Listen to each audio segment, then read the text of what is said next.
إن الحمد لله نحمده ونستعينه ونستغفره ونعوذ بالله من شرور أنفسنا ومن سيئات أعمالنا من يهده الله فلا مضل له ومن يضلل فلا هادي له وأشهد أن لا إله إلا الله وحده لا شريك له وأشهد أن محمدا عبده ورسوله أما بعد فإن خير الحديث كتاب الله وخير الهدي هدي محمد صلى الله عليه وعلى آله وسلم وشر الأمور محدثاتها وكل محدثة بدعة وكل بدعة ضلالة وكل ضلالة في النار.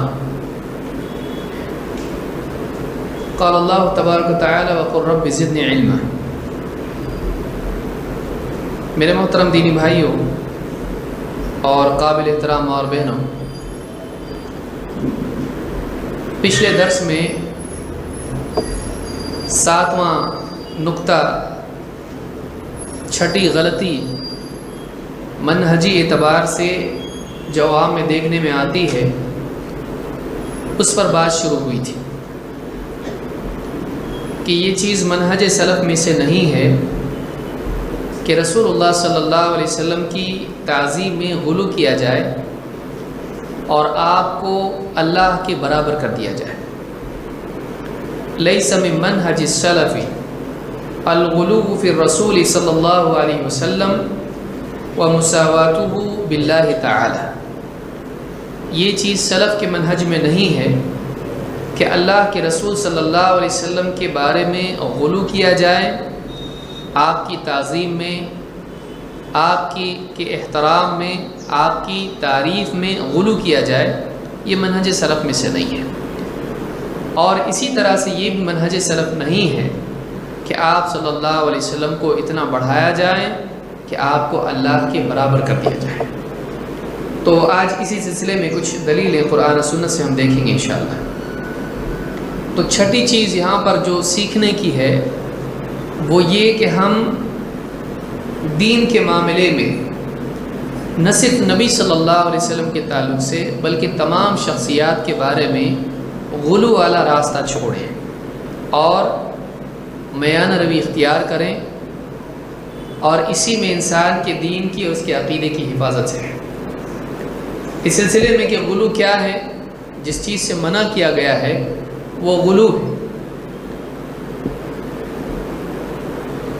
علامہ المناوی اپنی کتاب التوقیف علی مہمات التعاریف میں کہتے ہیں الغلو تجاوز الحد. غلو حد پار کرنے کا نام ہے. ہر چیز کی ایک حد ہوتی ہے اور بگاڑ تب آتا ہے جب وہ چیز اپنی حد پار کر جاتی ہے.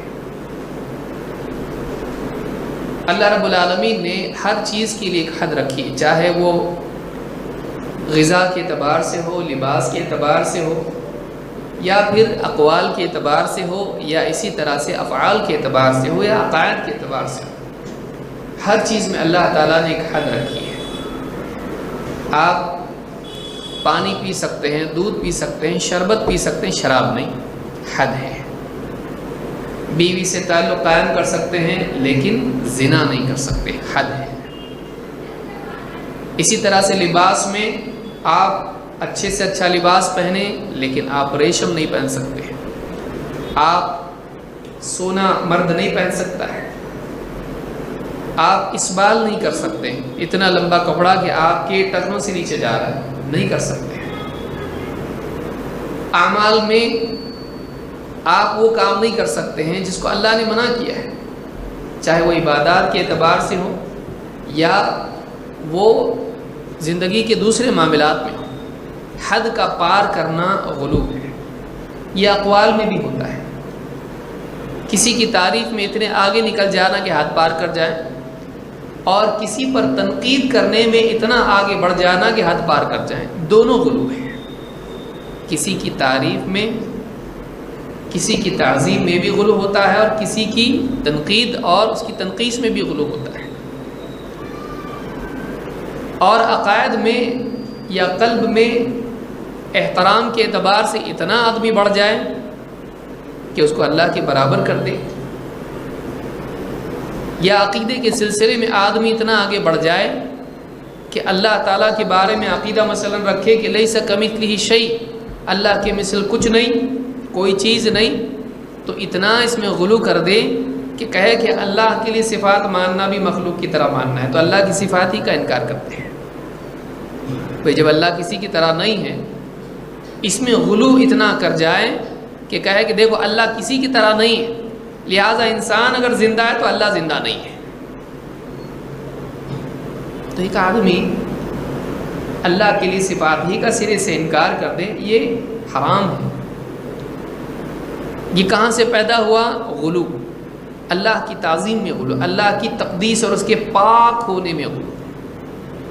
اور غلو کا نقصان بہت زیادہ ہوتا ہے، اکثر بدعات اور خرافات اور عقائد کا انحراف غلو کا نتیجہ ہوتا ہے۔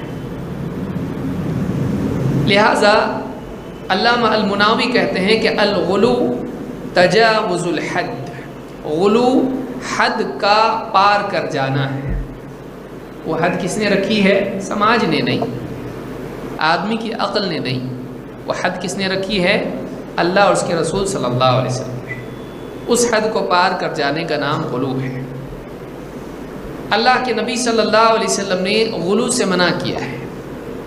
آپ نے فرمایا ایاکم والغلو فی الدین، خبردار دین میں غلو سے بچو۔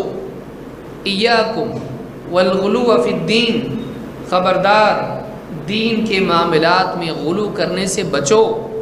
فَإِنَّهُ أَهْلَكَ مَنْ كَانَ قَبْلَكُمْ الْغُلُوُّ فِي الدِّينِ، اس لیے کہ تم سے جو لوگ پہلے تھے، مَنْ كَانَ قَبْلَكُمْ، تم سے جو لوگ پہلے تھے ان کو ہلاک اگر کسی چیز نے کیا ہے تو وہ دین میں غلو کرنے کے۔ اس حدیث کو امام احمد، نسائی، ابن ماجہ اور حاکم نے روایت کیا ہے، اور یہ حدیث صحیح ہے۔ اس حدیث سے معلوم ہوتا ہے کہ ایک اللہ کے نبی صلی اللہ علیہ وسلم نے اس امت کو غلو سے منع کیا، دین میں غلو مت کرو۔ دین میں آدمی سمجھتا ہے، دیکھیے برائیوں میں آدمی کہے کہ بھائی حدیں پار کر جانا، زندگی کے دوسرے معاملات میں، کھانے پینے میں، اس میں سمجھ میں آتا ہے، لیکن دین میں اگر کوئی آدمی زیادہ کرتا ہے تو کیا غلط ہے؟ کسی بھی چیز میں اس کی خوبی کی ایک واقعی حد ہوتی ہے، اس سے اگر آگے بڑھا دیا جائے تو وہ بھلائی نہیں ہوتی بلکہ برائی میں تبدیل ہو جاتی ہے۔ جو آدمی عقل مند ہے اس حقیقت کو جانتا ہے، ہر چیز کے حسن میں کمال ایک حد ہوتی ہے، یہاں تک بس، اس سے بڑھا دیں آپ تو اچھا نہیں ہوگا، وہ برا ہو جائے گا۔ لہذا غلو اس برائی کا نام ہے جو اصل حد سے زیادہ ہوتی ہے۔ اللہ کے نبی صلی اللہ علیہ وسلم نے اس حدیث میں ہم کو بتلایا خبردار غلو سے بچو، معلوم ہے کہ غلو حرام ہے۔ جب آپ نے منع کیا ہے تو جائز نہیں ہوا، اور آپ نے منع کرنے کے ساتھ ساتھ اس کی وجہ بتلائی کہ تم سے پہلے جتنی قومیں تھیں ان کی ہلاکت کی اصل وجہ دین میں غلو کرنا تھا۔ ایک طبقہ وہ ہوتا ہے جو دیندار ہوتا ہے، ایک طبقہ ہوتا ہے جو دنیا دار ہوتا ہے۔ دنیا دار طبقہ کہاں بھٹکتا ہے؟ زناکاری، چوری، جھوٹ، غیبت، حرام کمانا اور حرام خرچ کرنا، لذتوں اور شہوتوں میں جینا، اس کی برائی ظاہر ہوتی ہے۔ لیکن دیندار طبقہ جس کو دین کا شوق ہوتا ہے، جس کو آخرت کی فکر ہوتی ہے، شیطان اس کو برائیوں میں پھنسا کے نہیں بلکہ اس کو بھلائیوں میں غلو کرا کے قتل کرتا ہے۔ دو طبقے ہیں، ایک دنیا دار، ایک دیندار۔ دنیا دار طبقہ ہے، اس کو شیطان کیا کرتا ہے؟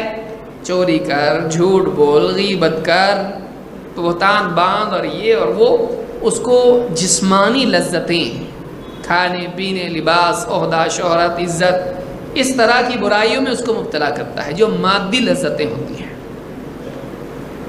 لیکن جو دیندار طبقہ ہوتا ہے، اللہ کی محبت، رسول کی محبت، آخرت کی فکر، اعمال کا شوق، وہ بولتا میں گناہ نہیں کروں گا، میں چوری نہیں کروں گا، میں جھوٹ نہیں بولوں گا، میں شراب نہیں پیوں گا۔ ٹھیک ہے، تیرے لیے ہمارے پاس دوسرا نسخہ ہے۔ شیطان اس کو کیا کرتا ہے؟